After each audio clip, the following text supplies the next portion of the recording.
ESPN recently just came out with their top 100 ranking for NBA players. Kevin Durant was not ranked in the top five. He was ranked at number eighth.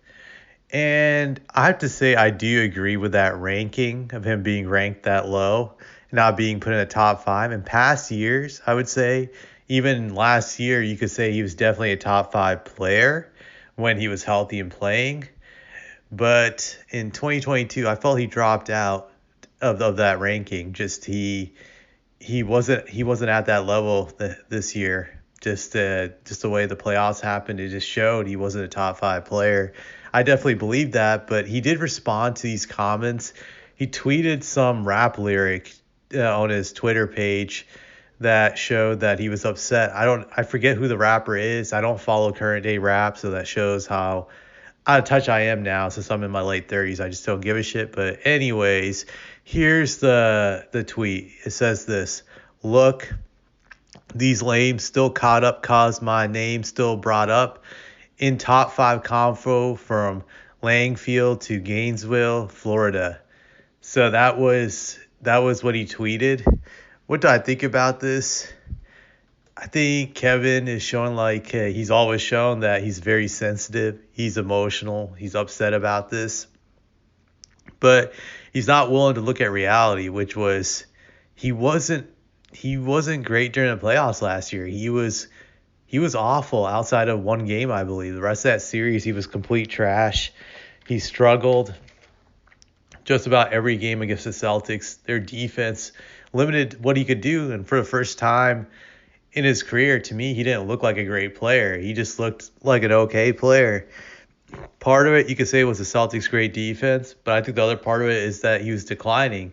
One thing I noticed during the playoffs was he had a hard time getting by guys, just driving to the hole and using his first step to get separation. He never had a lightning quick first step, but his first step was good enough for him to create space on drives, and guys, couldn't keep up with him. So it gave him enough to go to the hole, get a layup, or even get a dunk, or just to create an easy shot.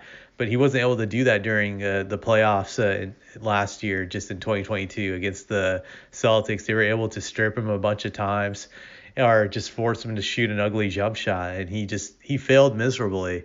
So I think based on the playoffs, you have to say he's no longer a top five player. Is he top 10? Yeah, I still believe he's a top 10 player, but we'll see if he can maintain it in this upcoming season. So I don't think he can be upset about that ranking. I think he's really in denial about his game and just how he performed in the playoffs. Like, he's not being honest with himself. He can't. If he was honest with himself, he wouldn't be upset about this. Just he would try to better himself or find ways to deal with aging to be efficient. Just that's what he should be doing. He should just be honest with himself. But Kevin Durant has never been able to be honest with himself. With whatever he's done in his career, he tends to deflect blame on other people. Even with that move to the Warriors, he was never honest with himself. He didn't want to admit that that was a terrible move for his legacy, in the sense that those championships were not legit. They were as legit as a guy bragging about hooking up with a hot hooker. Just let's be honest here. No one respects those rings, but he can't get past that. So I just think Durant has a problem with reality, but that's something new, and this is just another example of him just being salty about it.